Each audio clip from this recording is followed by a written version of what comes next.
Actually, nagkwento si Erwin Tulfo, no, na siya ay TNT, et cetera, bilang tugon dito sa problema niya sa yung binibintang sa kanya. Pero binasa ko po, ang linaw po ng ano eh, ang sinabi ni Erwin Tulfo, may panlilito po sa mga sinabi ni Erwin Tulfo, sabi niya, wala akong nilabag na batas sa Pilipinas. Yung pag-stay niya sa US, yung pagiging US citizen niya, wala akong nilabag na batas sa Pilipinas. Wala akong nilokong Pilipino wala akong nilokong Pilipino. Wala rin akong niloko sa Amerika. Wala rin akong kaso ng estapa. Yung wordings niya, may panlito eh. Hindi talaga siya truthful. Hindi talaga siya nagsasabi ng katotohanan. Eh ano ba ang issue natin kay Erwin Tulfo? Ang issue natin kay Erwin Tulfo, may nakita tayo, ito po, nasulat mula po sa Embassy of United States at may petsa pong October 11, 2022. October 11, 2022? Presidente na po si Marcos niyan. October 11, 2022? Kung hindi po siya congressman, DSWD secretary siya at that time nung lumabas tong sulat na to. Hindi ko po alam kung kailan siya naging congressman, 'di ba? Hindi siya na-appoint. Kailan siya naging congressman nung hindi po siya inappoint o hindi po siya inaprobahan ng Commission on Appointment.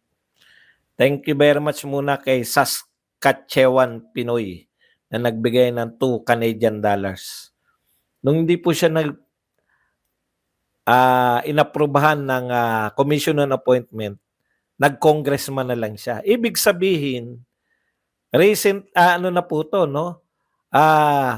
Hindi po siya yung nagtumanggi sa kanyang pagiging US citizen.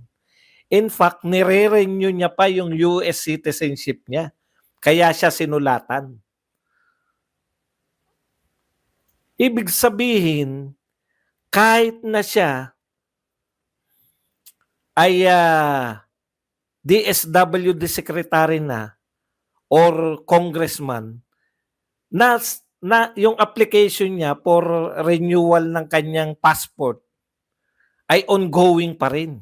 At nireject lang po to noong October 11, 2022. Ibig sabihin, yung buong panahon na siya ay DSWD secretary o congressman, nasa proseso po yung kanyang US citizenship o yung passport niya na renewal. Doon pa lang eh. Paano ka magiging congressman at DSWD secretary kung ikaw ay citizen ng ibang bansa? Hindi po pwede yun. Mataas po masyado yung tungkulin mo. Hindi natin masasabi pwedeng maging magkalaban yung US at Pilipinas eh. 'Di ba? Eh di lahat po ng sekreto ng mga Pilipino. O yan po yung una. O, basahin lang natin ha. Hindi ko kasi, alam nyo sa totoo lang, etong sulat na to, yung pamagat pa lang tinigil ko na eh. Nung tinapi ko po to na nameke si Erwin Tulfo, gusto ko po na sumagot si Erwin Tulfo kasi merong bintang. Pero nung binasa ko ulit ito, ang linaw po ng bintang dito ng US Embassy. Okay, basahin natin ha. The Department of State has revoked US passport number. So nirevoke po yung US passport ni Erwin Tulfo. Pero hindi po Erwin Tulfo yung nakapangalan eh. Issued to you in the name of Erich Sylvester Tulfo. So Erich Sylvester Tulfo, no? Ngayon, ito po, tapos hindi ko na tinuloy. Parang inano lang natin, US passport may be revoked when it has been determined that the passport was obtained illegally, fraudulently, erroneously. The regulations cited in the letter may be found in ganun. Okay. So dyan, nung tinalakay ko po yan, 1 week before, tumigil na po ako dyan. Kasi inaakusahan niya, kaya ni-revoke. yung passport ni Erich Sylvester Tulfo dahil sa fraudulent, pamemeke, erroneously, mali yung obtained by deception, involving deception, no? Yun po yung meaning ng fraudulent eh. May deception, may panloloko. At yung erroneously naman, incorrectly. So, tatlo po yung dahilan, no? Incorrect, yung mga datos mo dun sa passport, may panloloko, may panlilinlang, at illegal yung pagkaka-obtain mo ng passport. Ang sinagot mo kanina,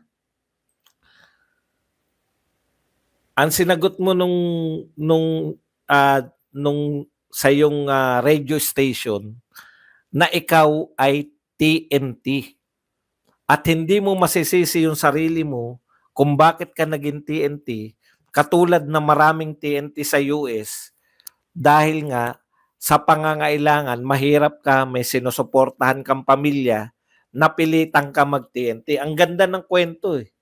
Tapos sasabihin mo, dahil binabanatan ako ng ilang mga vlogger, sa tingin nyo ba hindi na ako karapat-dapat maging senador dahil nag-TNT ako? Yun lang ang aking nagawang kasalanan, no? Yung maging illegal alien ako sa ibang bansa. Kung yun lang po, pwede kang mapatawad. Pero hindi po eh. Alam mo, sa pag-apply mo ng US citizenship o ng passport, ay may ginamit kang panlilinlang. Nilinlang mo yung US. Kaya tama rin yung sinabi mo. Wala kang kaso, wala kang nilabag na batas sa Pilipinas. Pero sa US meron at mabigat. Mabigat yung ginawa mo dahil nilinlang mo yung United States of America para ma-obtain mo yung iyong passport o yung iyong pagiging US citizen. Hindi ko alam kung magkaiba yung pag-obtain, automatic ba yun? Malamang kaya ka nagkaroon ng passport dahil ikaw ay US citizen. Hindi ko alam kung passport mo lang ba yung pineke mo. Sino ba yung US citizen? Si Erwin Tulfo ba o si Erich Sylvester Tulfo? At sino si Erich Sylvester Tulfo? Ikaw rin ba yun?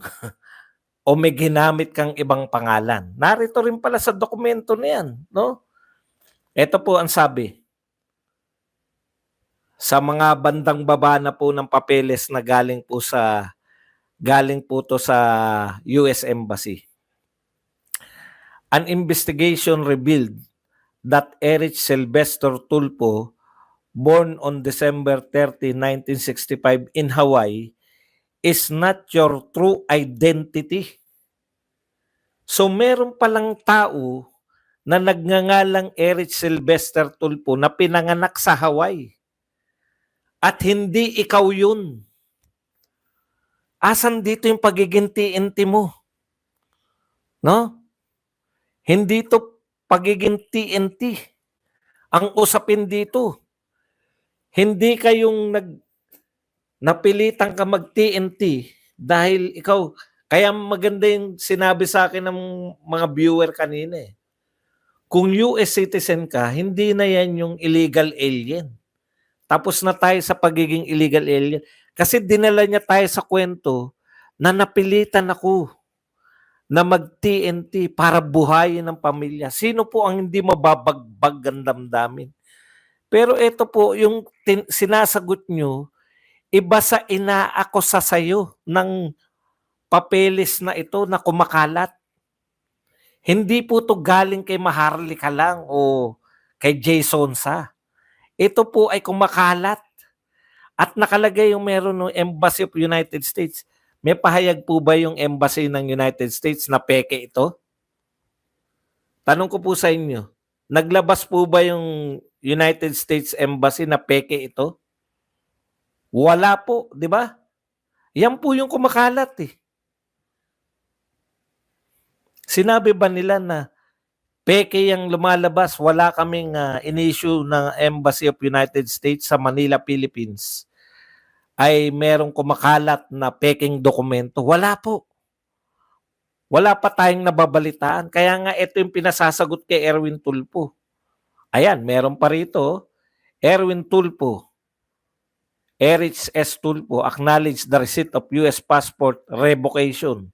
So in-acknowledge niya mismo yung revocation ng kanyang passport. At may mga pirma-pirma rito. Ano pa ba? June 27, 2022. Yan. So, ito pong papeles na to, revocation ng kanya o pagpapawalang bisa ng passport ni Erich Sylvester Tulfo. Ang tanong, bakit hindi yan yung sinagot mo? Yan yung inaakusa sa'yo na pamimeke mo ng papeles. So, hindi po totoo na yun yung na siya po ay nag-TNT at dapat ba siyang hindi napatakbuhin dahil siya ay TNT? Hindi po. Nililin lang mo yung mga Pilipino.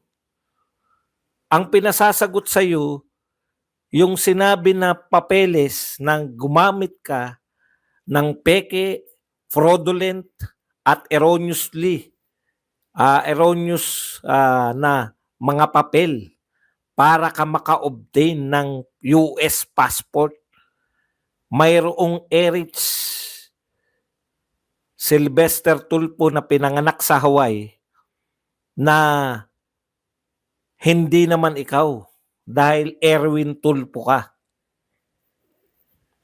Naintindihan niyo po? Yan yung kino-question na natin kay Tulfo. Bakit hindi yan yung sinagot mo? Mas malala ka pa kay Alice Gu. Dahil si Alice Gu, hindi siya yung nameke ng kanyang papeles. Kaya nga pag tinatanong siya, di ba? Hindi ko po alam. Sa tatay ko. Dahil bata pa siya eh. Kung pineke po yung papeles ni Alice Gu, kung totoo yung naririnig natin kwento, bata pa siya, minor pa lang siya, dinala na siya rito, gumawa ng papeles. Mas malala dahil ikaw mismo yung nag-a-apply. Si Alice Gu, in-apply siya ng kung sino man. Correct, mas malala. Ngayon,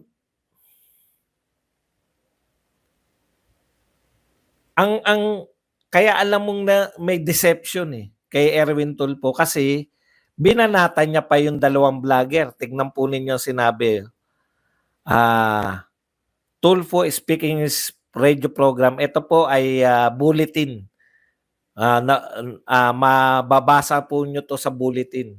Sinasabi ko na yung source natin kasi mamaya sabihin na naman imbento lang ni Badong. Sabi po ni Tulfo, ilang vlogger ho dyan, salita ng salita, tira ng tira sa gobyerno. Lalo na po yung isa dyan na sa Amerika na babae. Nakapangasawa siguro ng mayamang afam. Napakaswerte mo, ining. Napakaswerte mo, mamahalin pa ang antipara mo. pati yung salamin. Sino po ba yung sikat na vlogger sa Amerika na naka-antipara? Tama ba yung antipara salamin, no? Si Maharlika lang. Wala naman pong ibang sikat na taga-Amerika na vlogger na babae, kundi si Maharlika lang po. Ayaw mo pantukuyin na si Maharlika to Ayan. Na nakapag-asawa. Kita nyo naman, no? Antindi, no? Daig pa nito si Nanay Permin.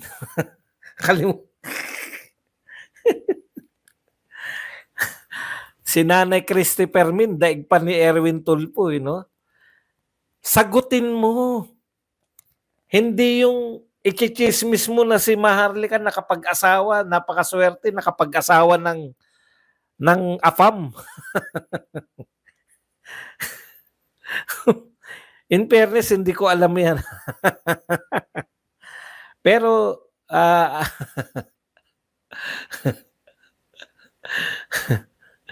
Baka sinagot ba na ni Maharlika 'to? Baka hindi pa alam ni Maharlika 'to na binabanatan siya ni Erwin Tulfo. Okay. Ituloy natin yung sinasabi ni Tulfo. Napakaswerte mo, mamahalin pa ang antepara mo.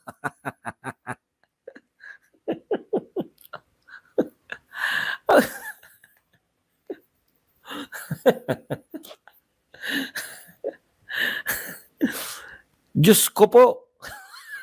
Napa-Diyos ko po pa si Erwin Tulfo. Diyos ko po. Dapat magpasalamat ka na sa Panginoon Diyos na mayaman ang afam mo. Hindi ka kailangang magbanat ng buto.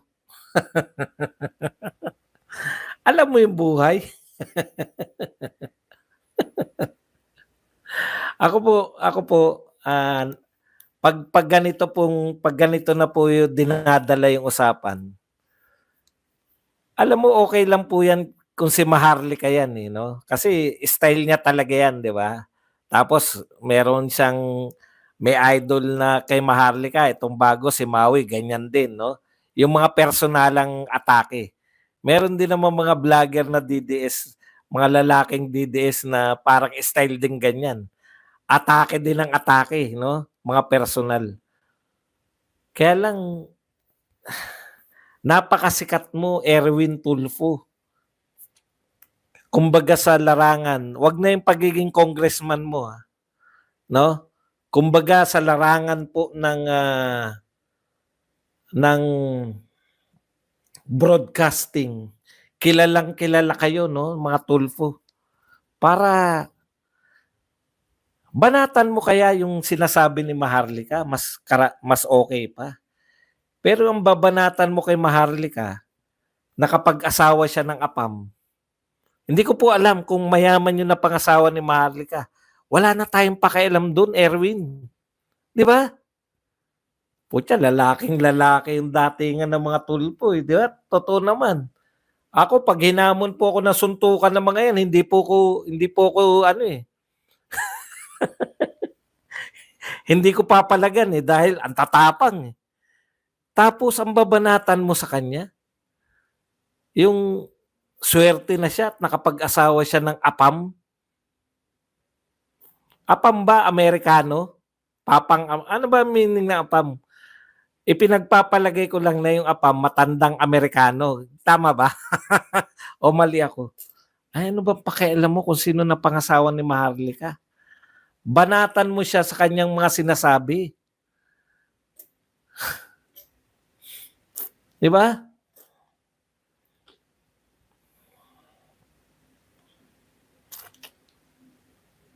Sino ba si Edo Manzano? Bakit po, ano po si Edo Manzano?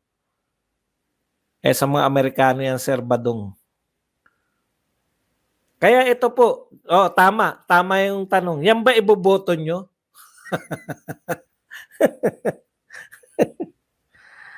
Binabanatan mo ba si Maharlika dahil nakapag-asawa siya ng apam at may mamahalin siyang antipara? Hindi naman po siya government official. Di po ba?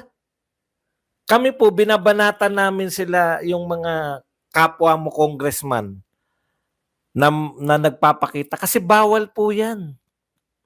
Bawal po na magpakita ka ng karangyaan habang yung mamamayang Pilipino ay naghihirap.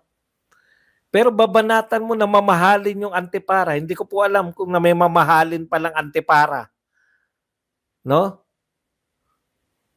Babanatan mo siya dahil may asawa siyang apam at nakapag-afford siya ng mamahaling antipara.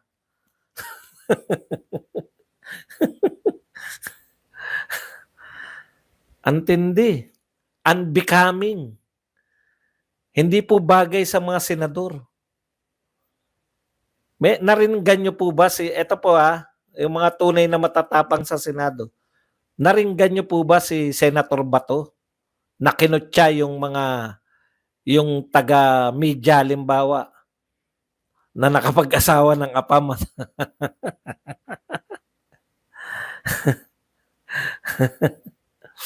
Ito. May pa-Diyos ko pa, eh. Diyos ko po. Dapat magpasalamat ka na sa Panginoon Diyos na mayaman ang apam mo. Hindi ka na kailangang magbanat ng buto. Alam mo, mapamayaman o mapamahirap yung napangasawa ni Maharlika. Kumikita po yan sa pagbablog niya. Daming nanonood kay Maharlika. Hindi po kaya niya pong magbuhay na marangya sa dami po ng mga viewers ni Maharlika. Yan po ang katotohanan. Kasi masyadong maliit ang tingin nyo sa mga vlogger eh.